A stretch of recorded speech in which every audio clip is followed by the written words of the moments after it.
doit mettre sur pied et dans un état de droit, il y a une justice indépendante.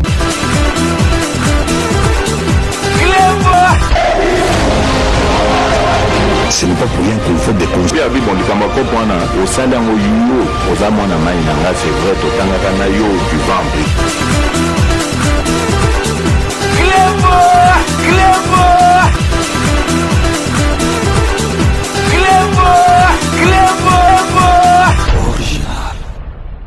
Salut et bienvenue sur Clébois Original. Merci de votre fidélité. 5 minutes avec César Ngadi. Tout le monde est d'accord et il en restera ainsi pendant très longtemps. Na 5 minutes, Nabiso, il y a édition spéciale, il y a Lelo, Tokola Kisabino, parce que Congolais, Ayebi Eloko Alingite. Congolais, Tobandaki Kolela, pouvoir ezonga na mwana mboka. Nzambe alingaka Congo, ayokeli biso mawa, a pesi pouvoir na mwana mboka, pas de moindre mwana ya papa nabiso de heureuse mémoire, papa Etienne Tshisekedi, oyo alongola bobangi, oyo abandaki ko bunda pona démocratie ya mboka nabiso, na kanisi na côté na tout le monde est d'accord. Tozui Félix Antoine Tshisekedi Tshilombo o babengi Fachi Beton. Na kanisi soki ozali congolais ya solo, olingaka mboka na yo, okondima Félix Antoine Tshisekedi masolo o azo sala. Marc azolaki mboka boyebi yango, batu balobaki nini te. Félix présent ticket, Félix aza na avion te, Félix aza na ndaku te. Lelo bozomona avion o Félix Antoine Tshisekedi azo tambola na esengo bakoma République démocratique du Congo. Bomona ki on arrivé na Chine, bomona ndaku o lelo Félix Antoine Tshisekedi azali présent oyo ati penza palais présidentiel o lelo ke soki alongwe mususu aye akoti boyebi ndaku ezalaki ya Kasavubu Tala fleuve.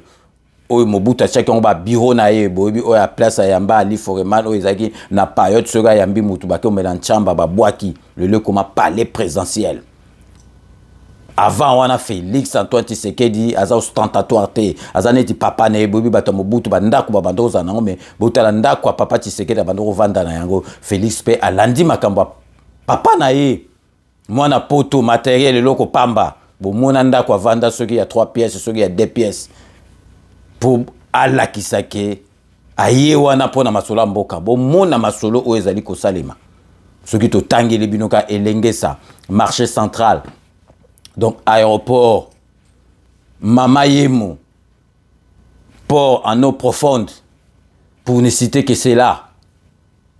Mais ba misusu bazali kondimate na zob sabino soki to koma divisé na kotika kangote na yebike salaka batu pasi eza faute à fayulu a joie bato a faible esprit, l'esprit dimi a manipula bango.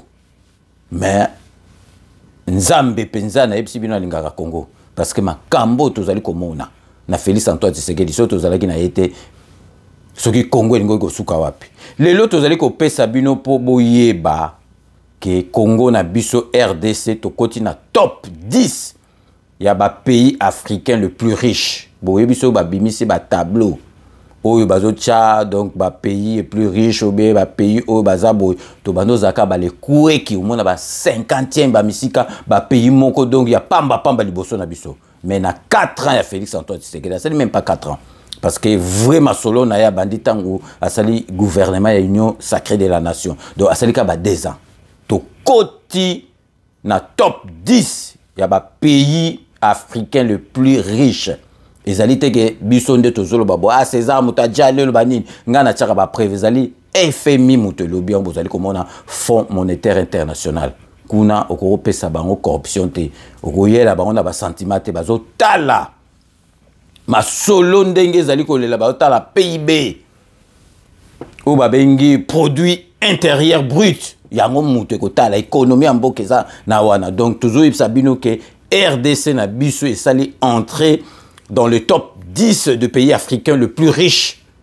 Source à FMI. Donc RDC fait son entrée dans le top 10 de pays le pays africain, a précisé Ming, pays africain le plus riche. eza source à FMI. Donc, d'après César Ngadité, Moutadjale, Londek Bobengaka, ezali d'après le Fonds monétaire international, FMI, Oyoyaki, comme mettre à jour, ba donner nango parce que ba bandelaka ba donner ça ba statistique. Donc ba salaka donc ba vandi muke après 6 mois ba bandeli masolo temps ba bandeli masolo donc ba tel ba bandoko to kama pe ba surtout qui donc ba bidon to yebaki déjà. Donc to continue top 10. Il y a un pays africain le plus riche. Donc, to koti na kati ya masolo. Donc, richesse wana ezali relative. Donc, mise à jour wana ya ba données wana ezali relative à la richesse mondiale. À la richesse mondiale au babengi produit intérieur brut, PIB. Donc, vraiment, boyebaka. Donc, boyebaka RDC, nazo pesa bino pour information et atteindre 69 milliards de dollars américains, soit une augmentation de 6 milliards par rapport à 2022. On a répété le sous parce que chaka ma solo toujours répété. Donc Congo na biso et atteindre 69 milliards de dollars. Il y a augmentation. Donc ce qui total par rapport à 2022 et Matissi Masolo, donc augmentation en Ezali à 6 milliards de dollars américains. Donc vraiment, binomo bozomona. Donc vraiment, en 2022, tout ça qui a 63 milliards. En 2023, tout commis na 69 milliards de dollars américains. Donc 6 milliards na likolo. Pour bon, on a vraiment que l'institution mboka, finance mboka, ba mbongo tout et bandaki ko kende kanamba bazo yiba siko ezali ko kota. Vous pouvez tout dire. Oh Félix Antoine Tshisekedi, oh boye, bazo sala boye, mbongo ezo bima, ba voyage belé belé siko ceux qui ba voyage yango na makambongo obino bolobake banda obebisa mbongo. Ndenge ni tozui entre 2022 2023 tozwa augmentation il y a 6 milliards de dollars américains. Le loto kota na top 10. Il y a un pays africain le plus riche. Donc, si vous voyez ça, kaka munoko, bozo ebate musale zo salama. Ndenge na zo ebsaka bino marque na zo ebsabino. Bozo pola me bozo ndimate. Bozila na deuxième mandat au Félix tango sa penza 5 ans ya mvimba penza donc à côté on penza 5 ans ya mvimba ya mobimba. Parce que oh tozo lo ba 4 ans tout 2 ans. Botala makambo asali na babiloko tout bazo tonga tango ko bima. Mais pays na biso to ebité. Naganisi Baolbaka Félix Antoine Tshisekedi a changé constitution, a commandé donc à ça la mandat Moussousou ou bien a commandé ceux qui marquent ni to éviter. Mais Félix Antoine Tshisekedi a lobaki a collègue Samoussala nae donc na marqué ou azola de la suivi en boka pour ba préso ba sala ba 3 mandats ba nini a éviter ndenge ba sala parce que donc Moussala ezali makasi mingi avant vraiment te proposer extrêmement ko ba lobela ki on coûte na kati. Il y a conseil des ministres pour Baloba Ongaï na yebisi bino que RDC na biso iloko amakasi ekoti na top 10. Il y a un pays africain le plus riche source il y a FMI toko pesa bino beaucoup monde ndenge baloba ki yango officiellement na compte rendu il y a 99e réunion à conseil des ministres mais tozali ko pesa bino na communiquer o boyebi ndeko na biso na kati ya Norvège Hubert Kizela Bouyebi Congolais, Missous Bazasoka, continue à masolo, azo tia baningane bakal, mais Hubert Kizela, azo fongolage parce que zana kati penza, ya batu o bazana besoin donc basomba ba conteneur ya ba makayabu, basala ba conteneur donc basomba ba makayabu grosse quantité, donc bobengi Hubert Kizela na Norvège na numéro 0047 973 98 056 056 bobengi ako expliquer bino boko sombango vraiment na ba primoko vraiment ya malamu avant totie la bino boyoka donc extrait autozeli bino esika bazali kolobake RDC na biso e koti na top 10 ya ba pays le plus riche d'Afrique donc ba lobby en kutu ezali vraiment encourageant to sepeli mais ezali soukate parce que ba potentiel autozanango to kokoma même premier ou deuxième, tu côté déjà parce que tu 8 ou 6 cas qui musicané, tu côté déjà dans top 10, donc tu souka anate, ils allaient vraiment le comment encourageant tu sais mais ils allaient que tu connais que ça la mieux le sous donc na deuxième mandat, beaucoup monde tu côté tu ba 5e souper, ba deuxième. Na lingina Alex Sabino, na lingina Alex Sabino, témoignage aussi bolanda yenga na bengake le pasteur patriote donc pasteur Paul bosi bo mona na tchai na kati ya 5 minutes awa boyoka témoignage asali po na mboka na biso analyse asali donc et pesa nge sengo yangona na linga na partager ngai na bino donc restez connectés sur Clébois Original, on revient tout de suite. Vraiment yango moni ba opposant bazo bela ki pelekesi parce que ça fait des années, je peux dire même des siècles, qui mboke tongama. C'est pour la première fois, biso banato botama, tout le monde a Congo banato tongama boy. Nga na botama ti na komi le 53 ans on na mona tesika bazo tonga Congo.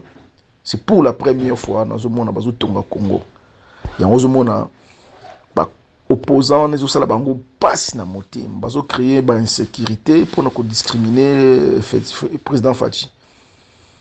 Mais ça ce sont des projets moko non Fachi ala pena ange nzamba tindeli biso omoni biso basala na nzambe bitumba na biso ya ba prière ba tout bazo ba ndo bunda ba marche ba ndenge na ndenge mais biso ya ba prière o za ba exaucement ba prière Fachi aza pene exaucement ba prière na biso. Donc nzamba batele kaka. Nzamba batela e penza et puis apesa e bato bazana mitema lokola e. Apesa bato bazana mitema lokola e bazana souci ya kotonga mboka wana parce que soki nzamba pesi bato bazana mitema lokola e ta souffrir pour cause la yo moko na motema malamu kotonga mboka entouré na bato mitema mabe bato miyiba lokoso mbongo et rendre tâche na difficile. Donc yango prière na biso ki nzama pesa e pena bato bazana motema lokola e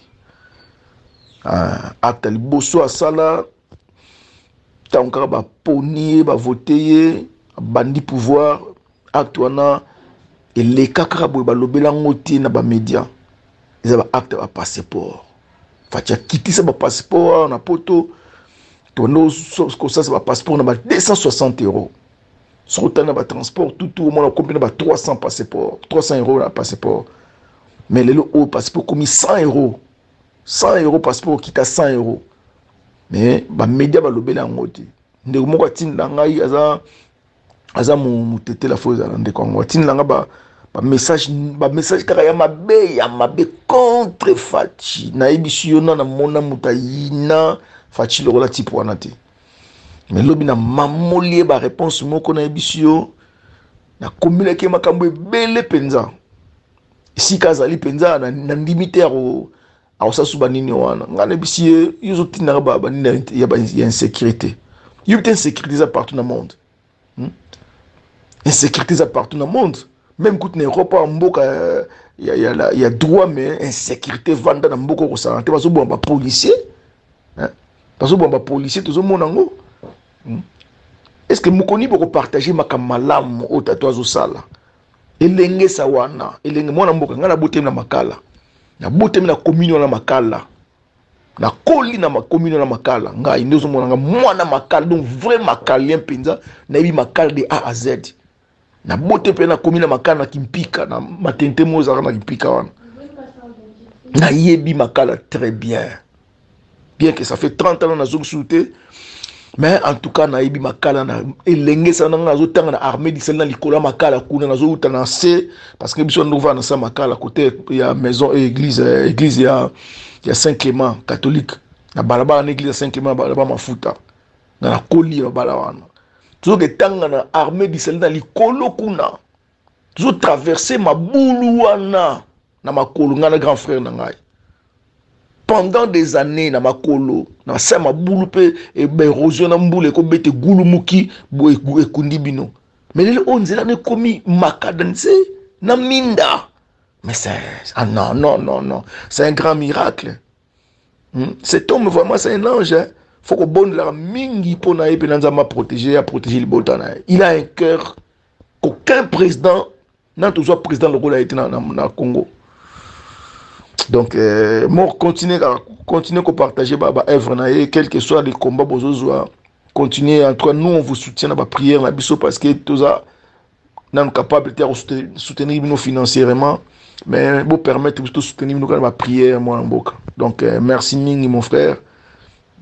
Tu continues à soutenir Tata. On soutenir Tata on a béni. Mais on soutenir Fatia on a béni. Vraiment nzamba sunga vraiment aucun de liboso. Merci. Bilomo boito landa pasteur Paul ongana bengaka pasteur donc pasteur patriote boyoki analyse à sali donc yé a copé sa biso mbongo te yé azotia ma bolongo na ese ma bolongo na ye na seka kapo na kosambela po na président na biso po na mboka na biso pe po na biso batu tozalaka devant bino po na kopanza sango siko tozali kotika bino bolanda extrait o tozola ki bino ma boyoka ndenge ba confirma ki que RDC a fait son entrée dans le top 10 de pays africains le plus riche. Donc, selon FMI, ils allaient selon César Ngadité, ils allaient selon Félix Antoine Tshisekedi, ils allaient source et à Fonds monétaire international mutu a lobby yango kuna okofuta mbongote kuna bazotala donc produit intérieur brut PIB par rapport à Wanande bazosala classement. Donc, restez connectés sur Clébra Original pour la suite de nos programmes. Également, dans l'actualité, c'est la RDC qui fait son entrée dans le top 10 des pays africains les plus riches selon FMI. Parlons-en également ce matin. C'est d'après le Fonds monétaire international FMI qui venait de mettre à jour ces données relatives à la richesse mondiale. Le produit intérieur brut PIB de la RDC a atteint 69 milliards de dollars américains, soit une augmentation de 6 milliards par rapport à 2022 qui avait 63 milliards. Cette augmentation permet à la RDC de se hisser parmi les 10 pays africains le plus riche. Elle est due notamment à la production minière et aux réformes structurelles mises en place par les autorités d'après cette institution de Bretton Woods. À en croire les projections du FMI, cette embellie économique ne va pas cesser de monter crescendo les 5 prochaines années, sauf en cas d'aléas perturbateurs sur le plan mondial. Le PIB du pays de Lumumba va atteindre 117 milliards de dollars américains en 2028. À cette 10e place des pays africains ayant augmenté leur richesse, la RDC y a talonné les Ghana. Ces derniers et la Côte d'Ivoire ne figurent plus dans les top 10 de 2023, alors que ces PIB congolais n'étaient que de 56 milliards de dollars en 2023. D'après la même source, il est vite passé à 63 milliards en 2023. Après avoir atteint la barre des 69 milliards en 2023, il va grimper à 77 milliards en 2024. On parle de 86 milliards en 2025 et 95 milliards en 2026. Également, on parle de 106 milliards en 2027 et 117 milliards en 2028. Dans ces classements, le Nigeria caracole avec 507 milliards. L'Égypte prend la 2e place avec 399 milliards. L'Afrique du Sud garde la 3e place avec 387 milliards. L'Algérie occupe la 4e position avec 206 milliards. Et vient le Maroc à la 5e place avec 156 milliards. Le Kenya s'octroie la 6e position avec 139 milliards. L'Éthiopie s'accapare de la 7e place avec 118 milliards. L'Angola à la 8e place avec 118 milliards. Et la Tanzanie s'étaille la 9e place avec 85 milliards.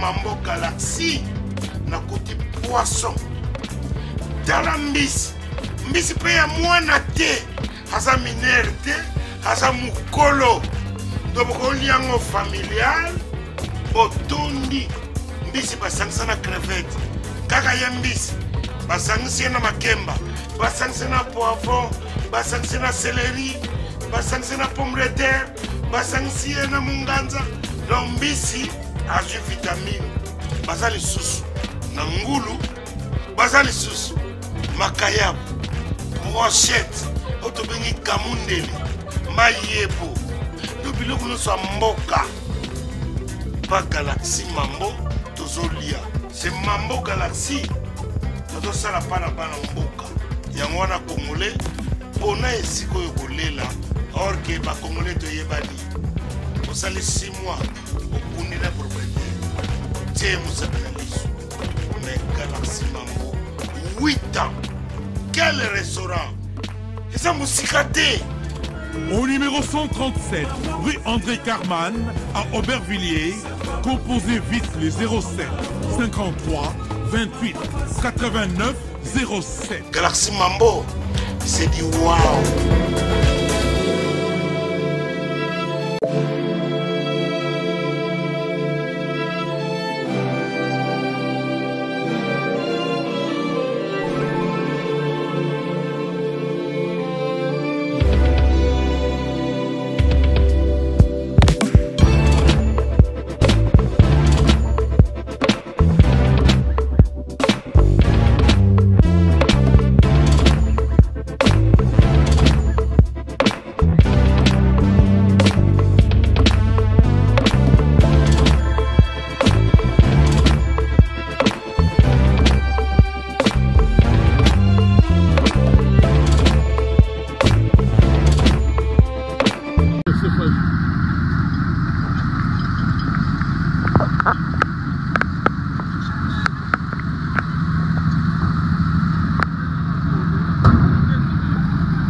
Codiasimo vous propose un crédit immobilier.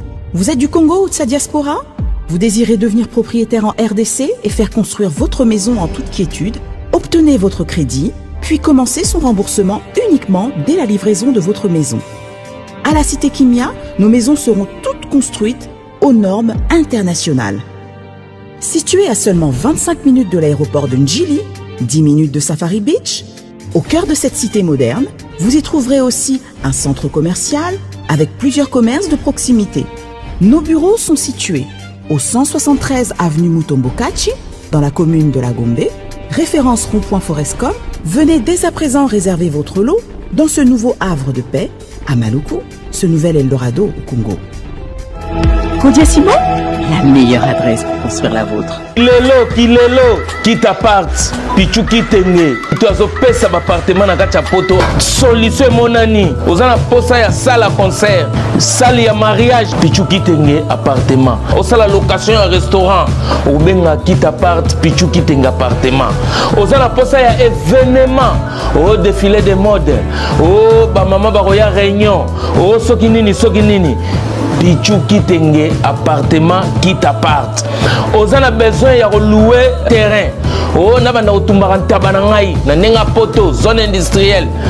Quitte appart pichu kitenge appartement.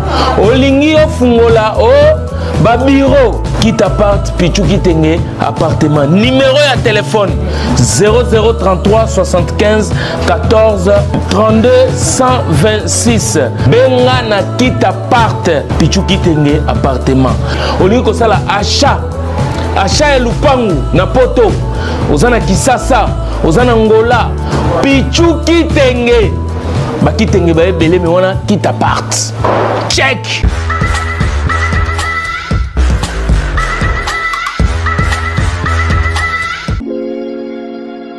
Sepela TV ezali décodeur ya Banamboka. Sepela TV différence nango ezali na ba décodeur mususu oto zalaka nango na kati ya ndaku. Sepela TV botala ngo ezaka mukie.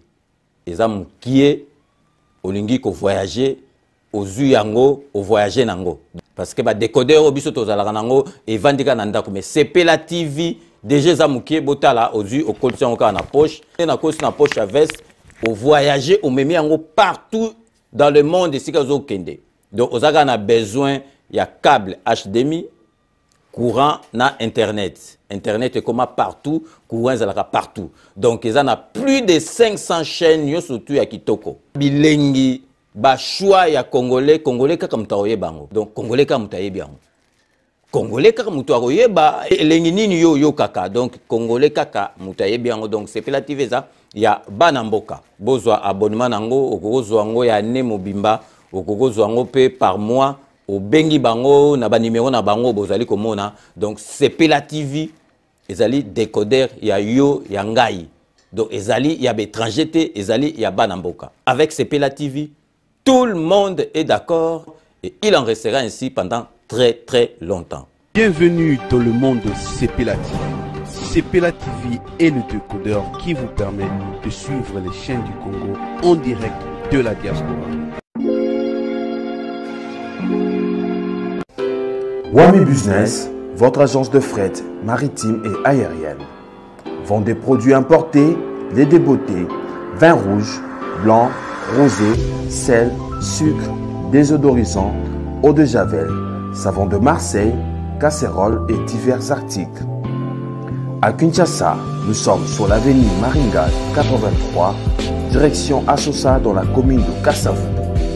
Pour plus de contacts, appelez-nous au plus 243 85 018 22 17 0033 75 80 96 032. Wami Business, toujours la qualité. Sur Paris, nous sommes au 5 boulevard Ornano 75 018. Wami Business avec Mama Mireille Wankaki, toujours la qualité.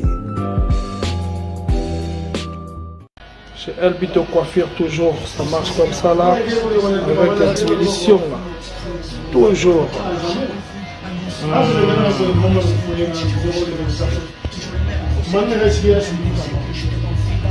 Salon Member One. Chez Elbito.